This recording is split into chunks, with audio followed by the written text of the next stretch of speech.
Inclusive, eu queria pedir desculpa pelo slide, problemas técnicos, né, do EAD. Mas é aquela coisa, o importante era a mensagem, né, o conteúdo que a gente estava passando, os slides realmente eram só uma base, mas depois a gente disponibiliza no grupo para que todos deem uma olhadinha mais com calma. Pronto, ótimo, Gabriela. Mas foi ótimo. A apresentação muito clara, fluiu bem, não teve problema nenhum, não. Alguma dúvida da turma? Alguma pergunta, algum questionamento, alguma crítica, sugestão? Eu vi que houve muitos elogios aqui no chat. Professor, eu fiquei com a dúvida. Na verdade, nem mais uma dúvida, é mais assim, para incitar um discurso a respeito do, por exemplo, Terra, né, um país que tem uma constituição como a nossa, né, que tem, né, assim, um conjunto só entendi a Terra. Oi? Só entendi Terra. Tá ouvindo agora? Tá melhor? Pronto. A minha pergunta é assim, uma questão de discussão, porque eu estava pensando, em países como a Inglaterra, certo? Sim. Em que não tem uma constituição como a nossa, né, que é um compilado de leis ali escrito, determinado, como é que se dá? O que seria a norma fundamental? No caso, por exemplo, desse país.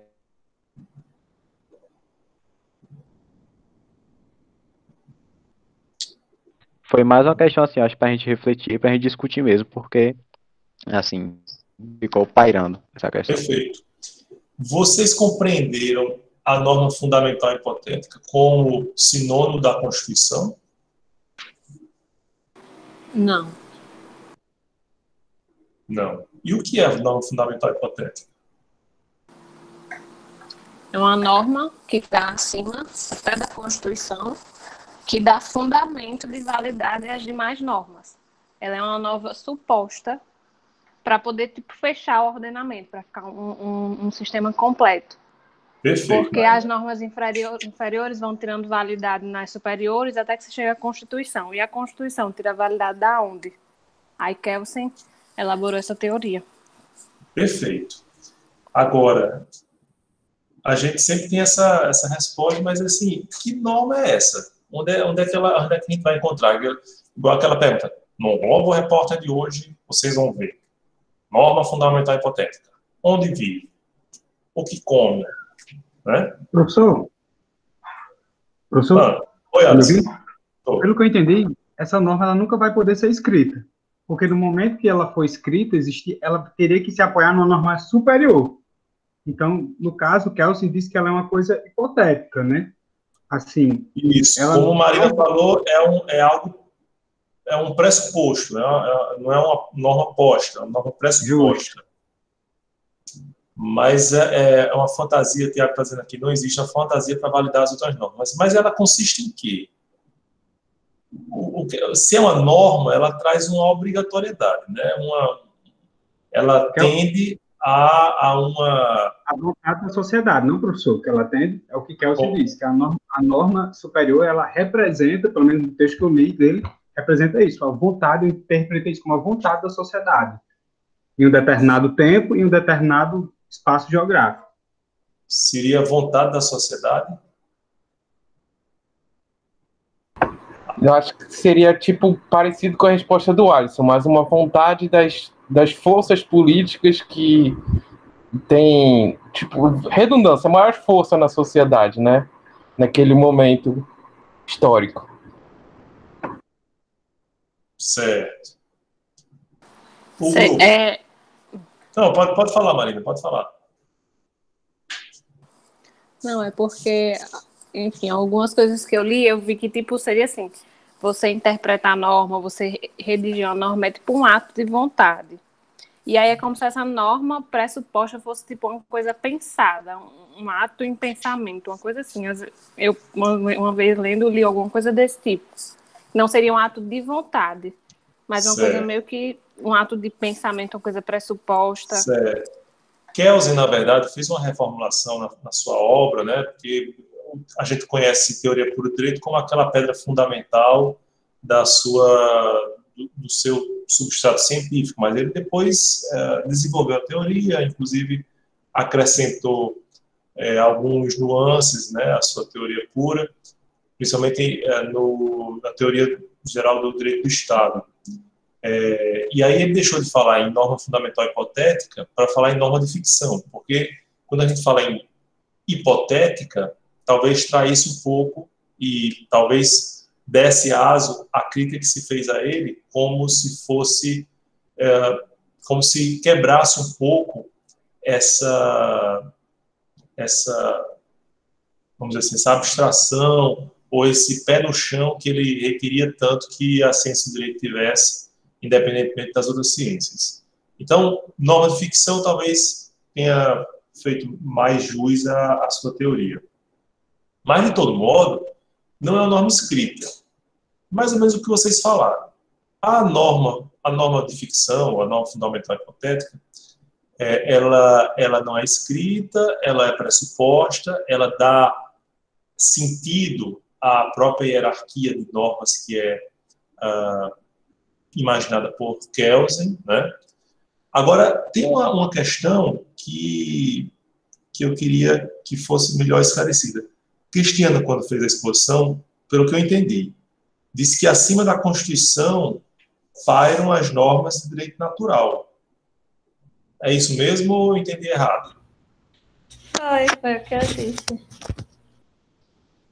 E aí eu fiquei confuso, porque se a doutrina kelseniana é uma doutrina eminentemente normativista, que inclusive bebe da influência do positivismo jurídico, desenvolvido principalmente no século XIX, como é que ela faz pairar, ou como é que ela entende pairar sobre a Constituição, acima da Constituição, normas de direito natural?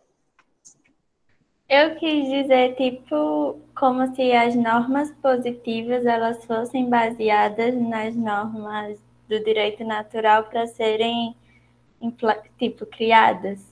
Sim, entendi. Mas, enquanto as normas de direito natural não tiverem o acolhimento de normas positivadas, elas não têm, pelo menos para Hans Kelsen, para o positivismo jurídico, elas não têm validade jurídica efetiva, não é isso? Certo. Pronto, só para deixar bem claro, viu? E outra questão, que é uma crítica, é justamente onde é que se situa essa norma fundamental hipotética, norma de ficção. A norma fundamental hipotética, norma de ficção, é exatamente o mandamento que diz: respeita a primeira Constituição histórica desse Estado. Vocês olharam em algum canto a definição de Constituição histórica em Hans Kelsen?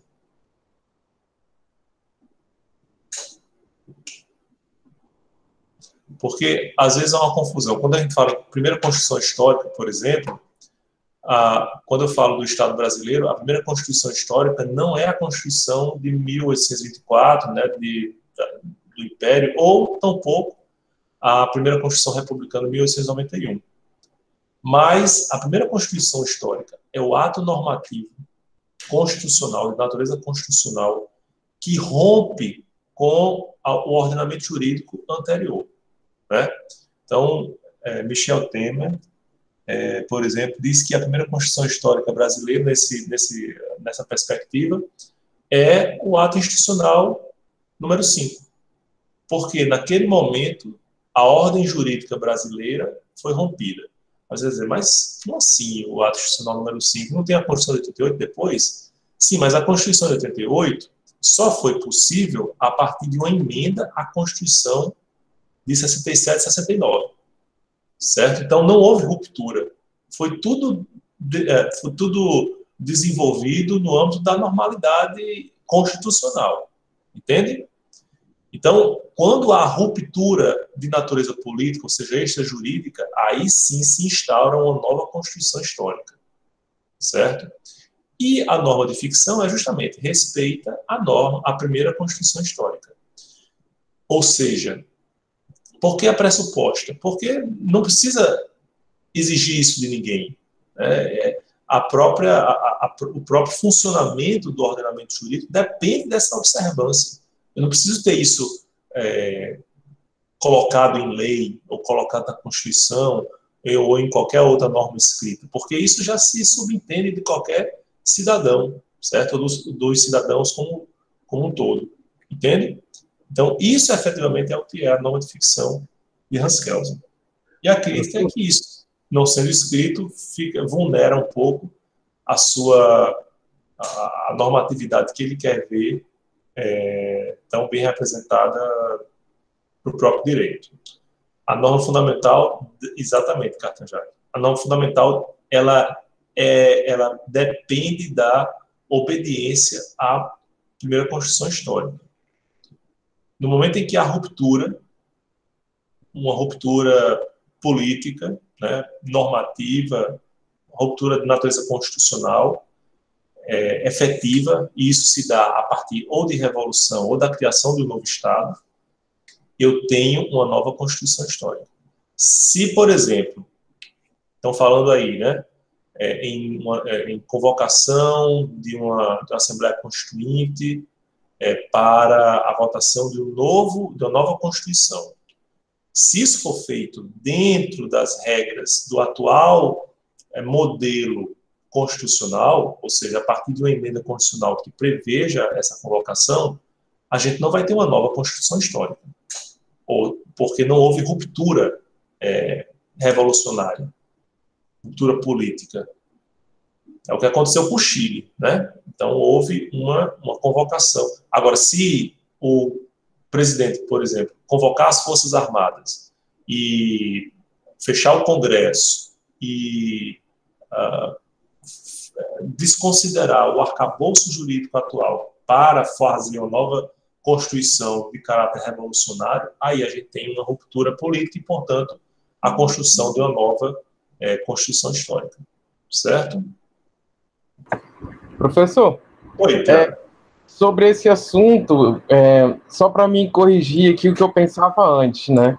Que eu tinha lido em algum lugar que sempre que tivesse uma constituinte, tinha necessariamente um rompimento com a Constituição anterior, mesmo que tivesse emenda, porque essa nova constituinte, por mais que ela no final seguisse tudo certinho do que foi planejado e não ferisse nada à Constituição anterior, essa emenda, ela não teria essa obrigatoriedade. E por ela não ter essa obrigatoriedade, a partir do momento que se constrói, ela já seria um rompimento. Então essa visão está errada, né?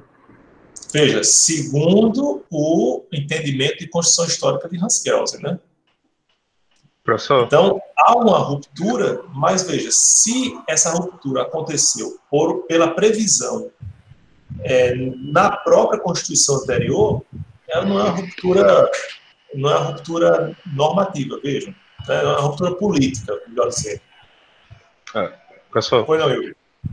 Eu acho que, inclusive, nesse ponto que o Tiago abordou, né, a capacidade de recepcionar as leis que foram formuladas na Constituição anterior, acho que é justamente contrário a essa ideia de rompimento, né, da ideia do Tiago aí, que ele tinha, né?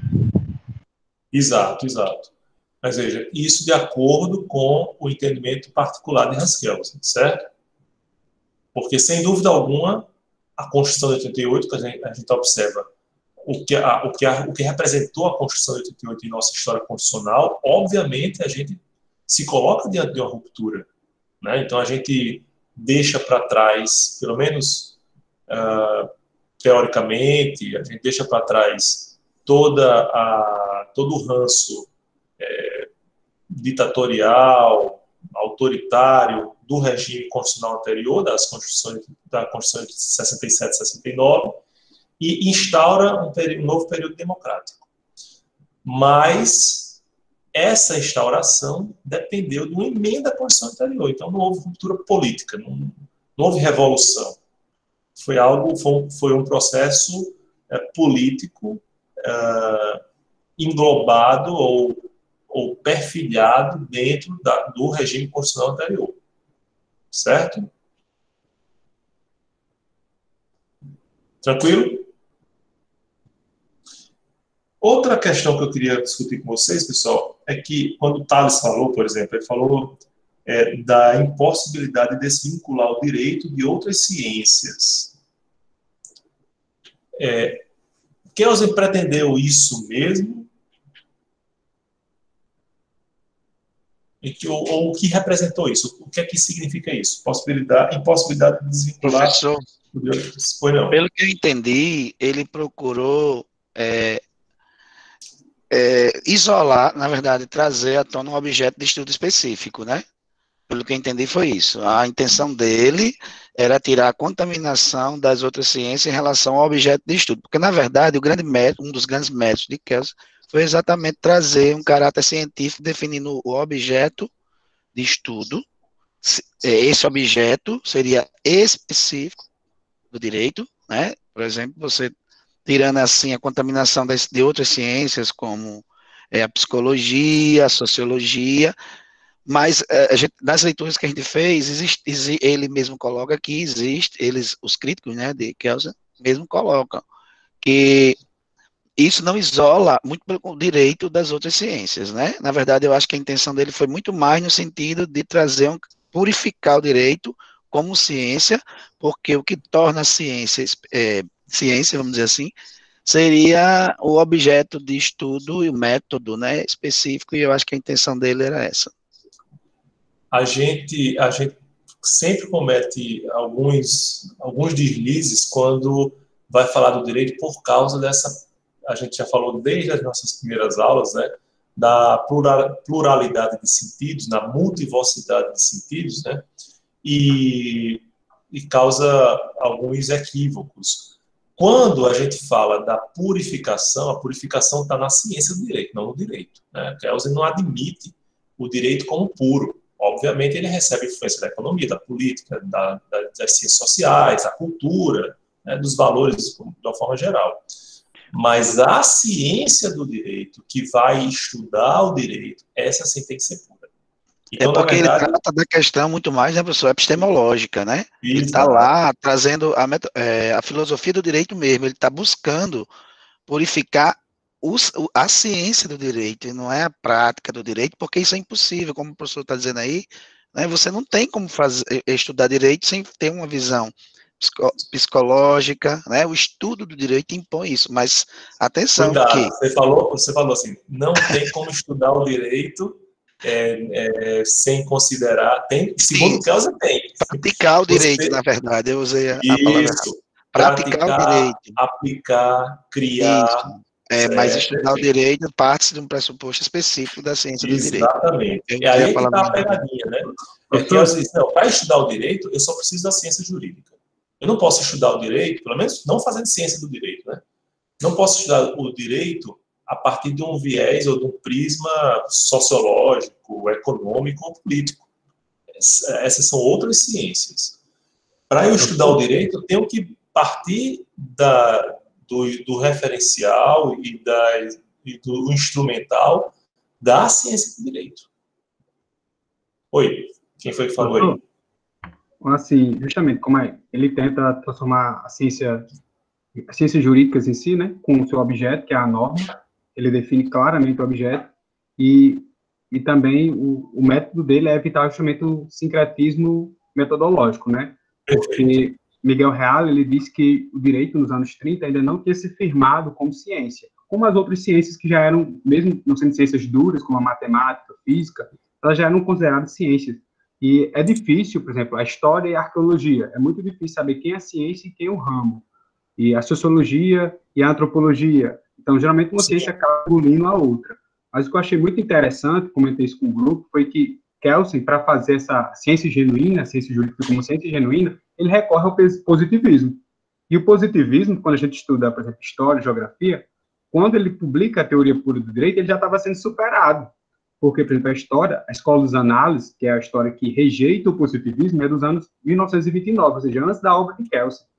E Kelsen, ele pega o positivismo e, mesmo assim, a obra dele se torna um marco, né, divisor. Eu acho isso interessante, porque quando ele publica o positivismo, já estava sendo superado pelas próprias ciências sociais. Certo, mas veja, a gente também não pode confundir o positivismo que estava sendo superado nas ciências sociais do positivismo jurídico, certo? O próprio grupo já apresentou isso aí.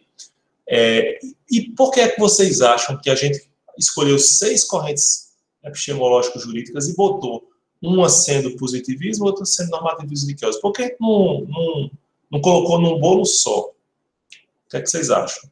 Agora que vocês estudaram, a gente viu o positivismo jurídico na aula passada, no seminário passado, inclusive com a participação de Hans Kelsen, E a gente falou hoje, a gente está discutindo especificamente o normativismo de Kelsen. Por que isso? Eu acredito que ele juntou o positivismo com as ideias de Kant.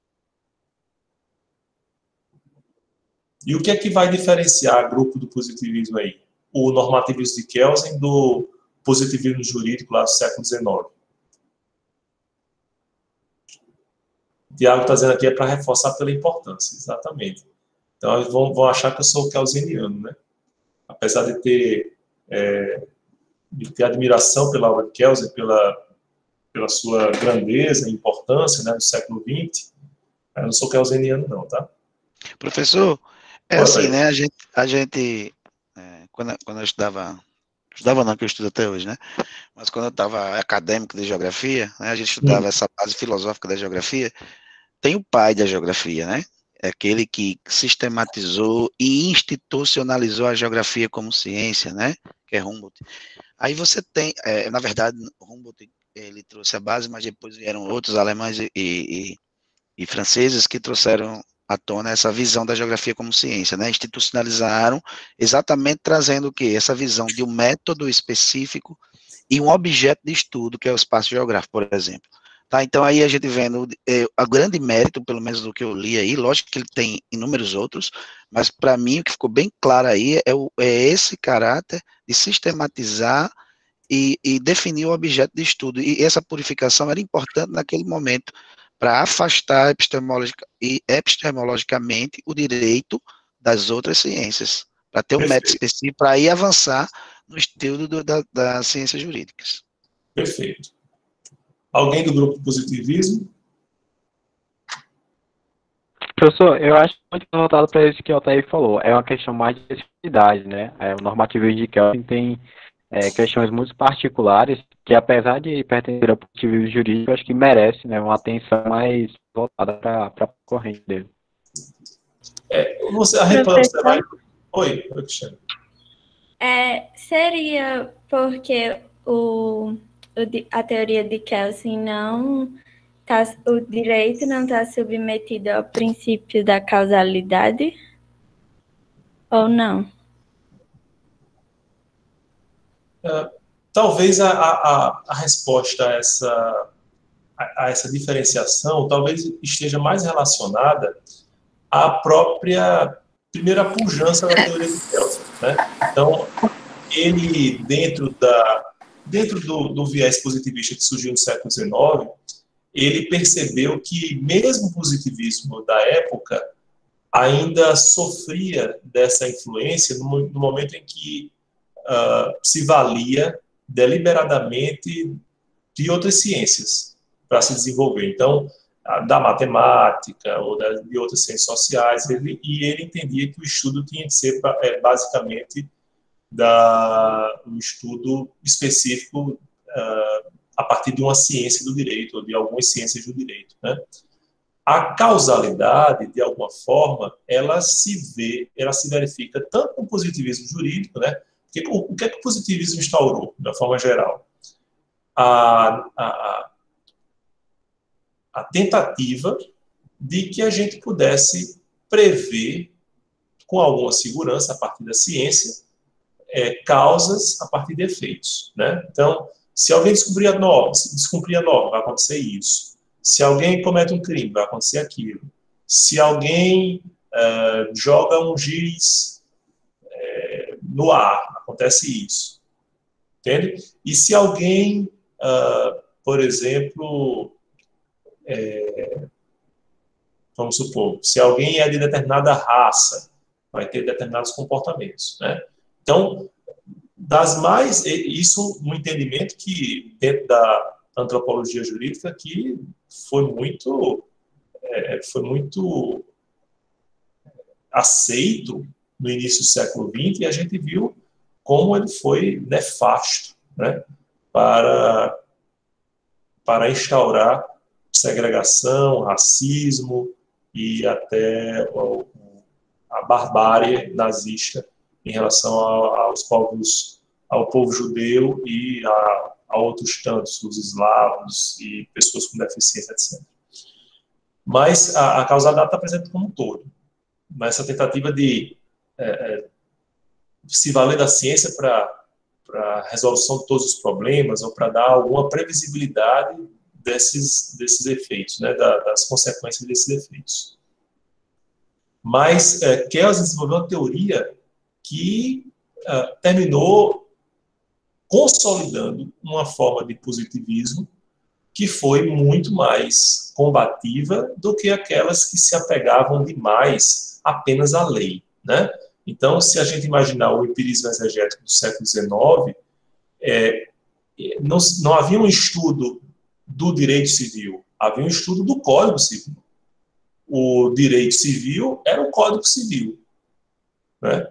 E as teorias subsequentes verificaram que era um apequenamento da própria vamos dizer assim, da própria ciência, né, que se pretendia jurídica, esse tipo de entendimento, né? Tanto é assim, pessoal, que outra metáfora que é utilizada por Kelsen é o da moldura. Não sei se vocês viram em algum canto. A moldura, como se fosse a moldura do quadro, né? Leram alguma coisa nesse sentido?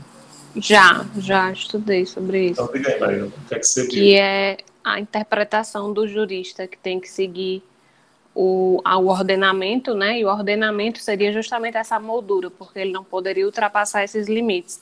Ele teria que fazer a sua interpretação dentro de um quadro limitado por uma moldura, como a moldura sendo considerada como ordenamento. E essa moldura é o quê? É o ordenamento jurídico ou a norma jurídica, né? Isso.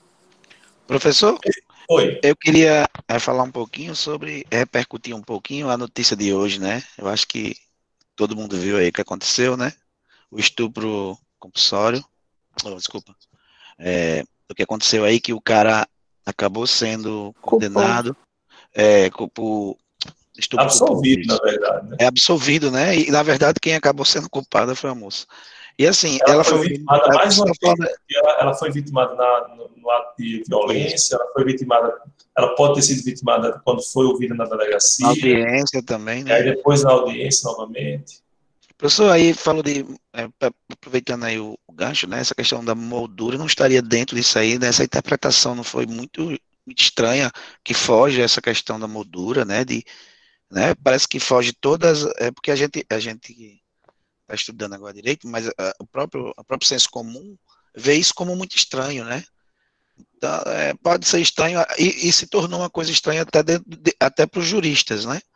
Então, até que ponto, né, existe essa moldura? Parece que a gente está vendo todos os limites serem ultrapassados aí em questões, né, pelo judiciário. Hoje eu passei manhã e tarde praticamente em audiência, então só colhi, assim, muito en passant, muito superficialmente, as notícias desse caso. Eu, inclusive, vi o vídeo da agressão do advogado, coisa absolutamente deplorável, né?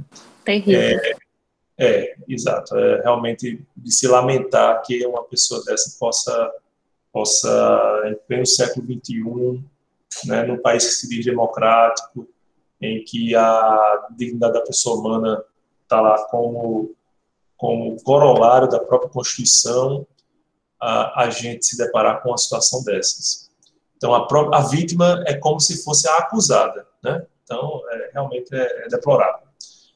Mas o que eu percebi era que, na verdade, o julgamento, a avaliação do juiz, ela foi muito mais em torno das provas do que do direito. Porque, segundo ele, pelo que eu entendi, vocês podem até me corrigir, o Google está aqui me repreendendo, ele entendeu que o acusado não tinha consciência de que ela estaria embriagada quando teve com ela relação sexual, né? Então, seria uma interpretação mais de fatos, né, interpretação probatória do que propriamente jurídica. E aí seria uma espécie de erro dentro do direito penal e que só permitiria a imputação de pena se o crime fosse previsto, se o crime fosse punível a título de culpa. Como o estupro não admite, não tem um tipo culposo, então ele foi absolvido. Foi isso que eu entendi, assim, pelo que eu vi rapidamente, mas vocês podem me corrigir aí. Então, foi mais ou menos isso, sim, porque acho que o advogado do cara levou em consideração os exames dela que saíram, que não acusava que ela estaria embriagada ou sob efeito de substância, e aí ele utilizou disso para dizer que também pelo que eu entendi, para dizer que o cara não sabia que ela estava inconsciente e, portanto, é como se para o cara ela tivesse consentido com a prática do ato sexual. Então, para ele, é como se ela tivesse consentido, é como se ele não tivesse agido com o dolo. Isso. Então, entraria na conduta culposa, a conduta de estupro culposo não é previsto na legislação penal, e aí ele foi absolvido pelo erro substancial, né? Eu acho que erro essencial, algo assim. Isso. Então, na verdade, ele não foi enquadrado em estupro culposo, porque não existe. Mas aí ele excluiu o dolo, e aí entrou a figura da culpa, e aí ele não pode ser condenado. Perfeito. Pelo menos isso a argumentação do... Foi o que eu entendi também. Então, assim, é mais ou menos aquilo que a gente falou, né? Mas a moldura é o seguinte, que elas dizem, olha, existe uma margem de interpretação possível da norma jurídica, mas ela tem que acontecer dentro dessa moldura. Eu não quero dizer que sempre vai prevalecer a interpretação literal da letra da lei, não. A própria lei, quando ela utiliza signos, né, símbolos, a gente já viu lá em hermenêutica, não é uma abordagem inicial, existe uma certa maleabilidade, certo? E, portanto, o teórico do direito, o estudioso do direito, vai delinear essa moldura.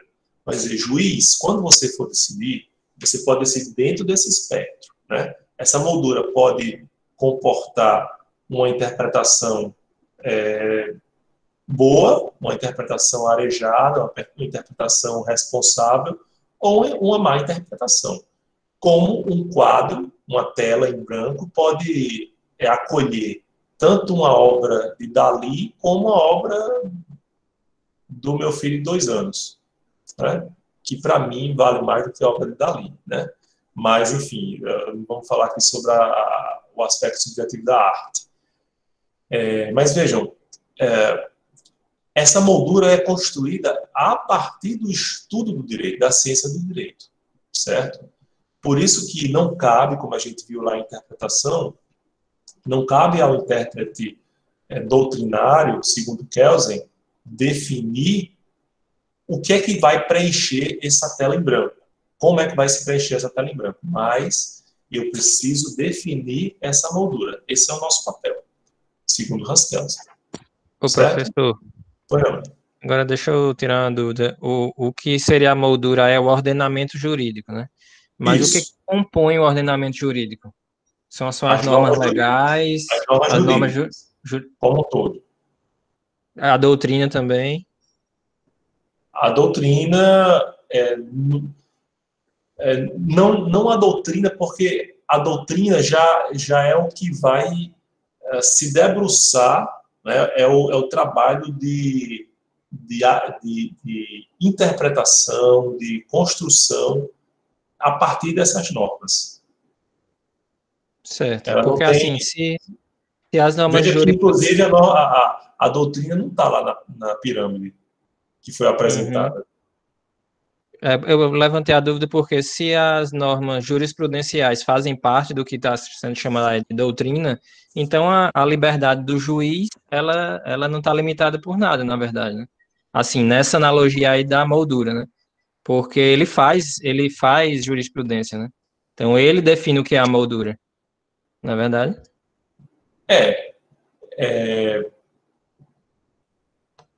Em que sentido, assim, como você está falando? Ele define Porque como assim?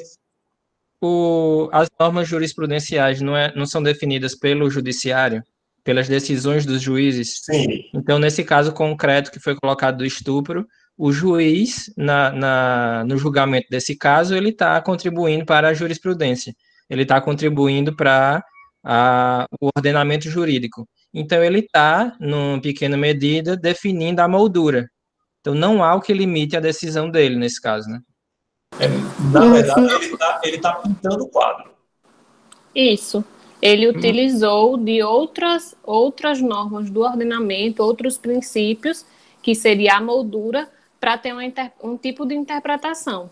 Perfeito. Não necessariamente a interpretação mais correta, ou mas foi ainda assim uma interpretação com base na moldura. Exatamente. Isso. O meu ponto é bem lógico, assim, sabe? O que é a moldura? O ordenamento. O que compõe o ordenamento? As normas legais e as normas jurisprudenciais.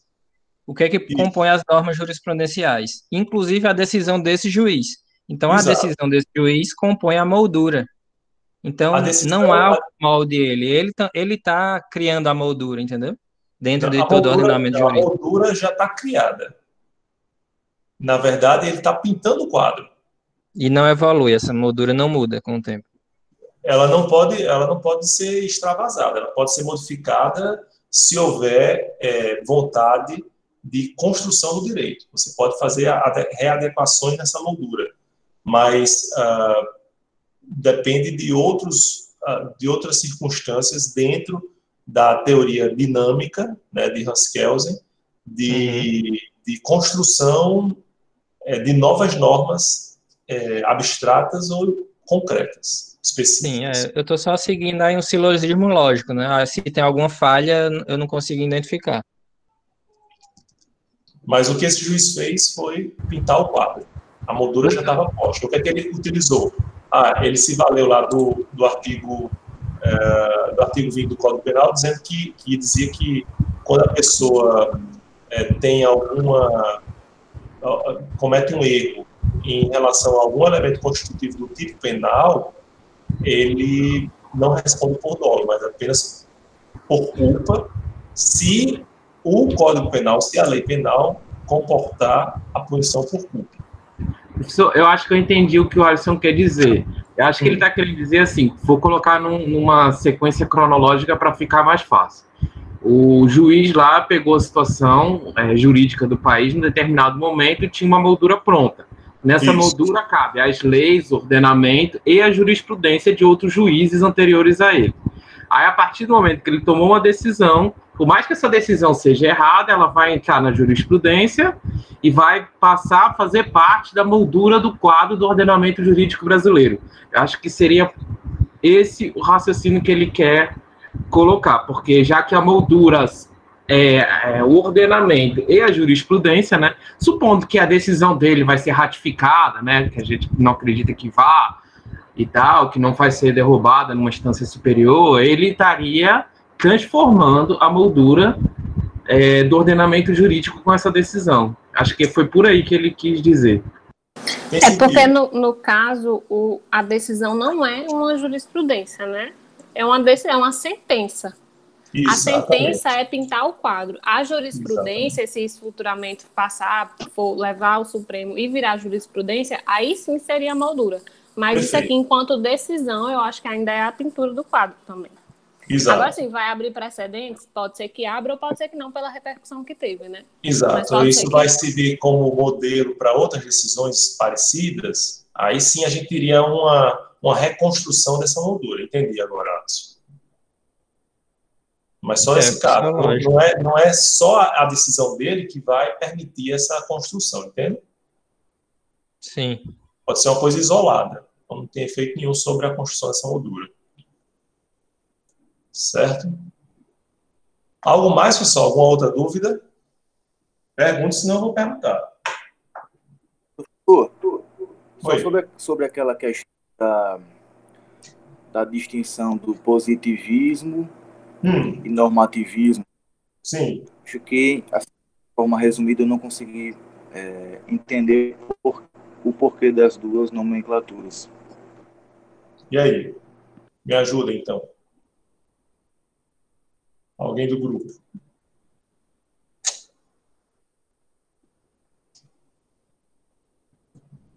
Nada a declarar? Pode repetir a pergunta, professor? Vitor não queria que fosse mais bem explicada a distinção. Por que a gente fez uma distinção entre positivismo jurídico e normativismo de Kelsen? Professor, Oi, Tiago. posso entrar nisso, então? Claro. Eu acho o seguinte, o normativismo de Kelsen, Kelsen é apenas um positivista jurídico, por mais que ele seja o de maior repercussão, o que a gente mais estuda, ele é dos. O positivismo jurídico, ele pega vários, como a gente estudou, tem a escola de Genese, tem até outras escolas que a gente não apresentou por falta de tempo. Por exemplo, na Inglaterra tem a escola utilitarista, que ela é bem mais flexível do que a maioria dos positivistas jurídicos. Então, eu acredito ter sido uma forma de você trazer o mais importante para uma aula, e na outra aula a gente passar por todos, inclusive o mais importante também, porque ele é o mais importante, tem que ter. Perfeito. Esse é um caminho defensável dessa distinção. Professor, e também tem a questão da pureza, né? O positivismo jurídico em si não era tão puro quanto se propunha. Exatamente. Da ciência do direito. Perfeito. A gente viu aqui que o cuidado de Kelsen com a pureza da ciência do direito é muito maior do que a das escolas positivistas ou dos vieses positivistas anteriores, certo? Que se valem, inclusive, de outras, da epistemologia de outras ciências. Assim, professor, o que Kelsen pega do positivismo, né, jurídico, é a produção formal do direito, né, o direito como fruto de uma produção formal de uma autoridade e que depois positivado ele teria que ser obedecido. Essa é a parte que ele pega do positivismo. Ele vai além e junta com as ideias de Kant. Ao meu ver, ele faz isso, que ele tenta ver a sociedade de uma forma diferente, e a partir das ideias de Kant, ele cria essa ideia de hierarquia, e inclusive a norma superior, e essa ideia da sociedade como ela é real e a sociedade como ela deve ser também provém das ideias de Kant. Então, ele junta isso ao positivismo, da parte formal, e por isso que ele é diferente do positivismo apenas do século XIX. Perfeito. Sim, uma observação. Eu acho que o positivismo ele se relaciona com o método, né, ou com a sistematização do direito estatal, né, que ele pode ser codificado ou não, a exemplo do sistema de precedente.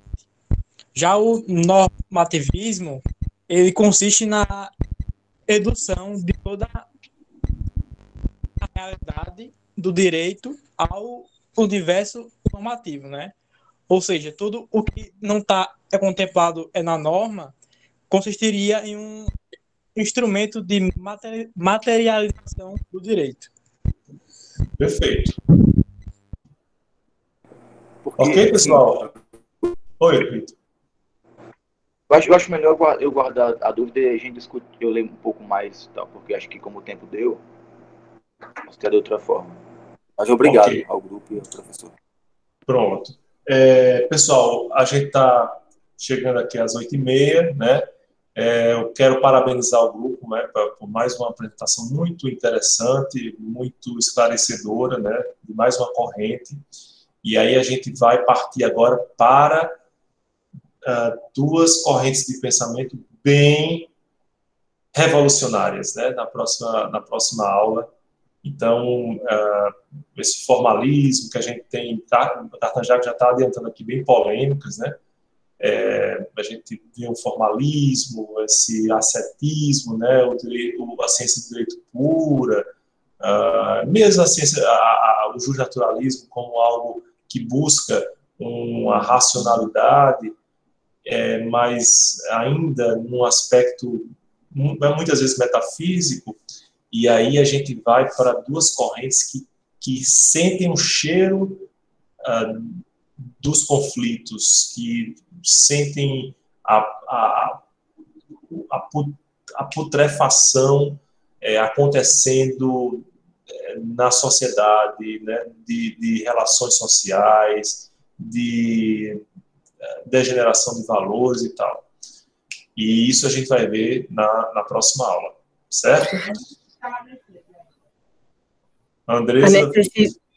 Não, professora, só para falar que esses dois temas, né, eles sentem a necessidade de olhar para a realidade, né, porque às vezes nem sempre a teoria vai ser pura, e Exato. aí é exatamente para isso, é exatamente ao contrário, né, da teoria pura, digamos assim, olhando para a realidade, enfim, para se ter o direito. Eu sei, como o senhor já falou, né, que a teoria pura ela está relacionada à ciência política, mas mesmo esses dois movimentos eles também colocam que o direito como um todo, seja ele ciência ou a parte prática, ele precisa ter os seus olhos voltados para a realidade. Eu acho bastante interessante isso.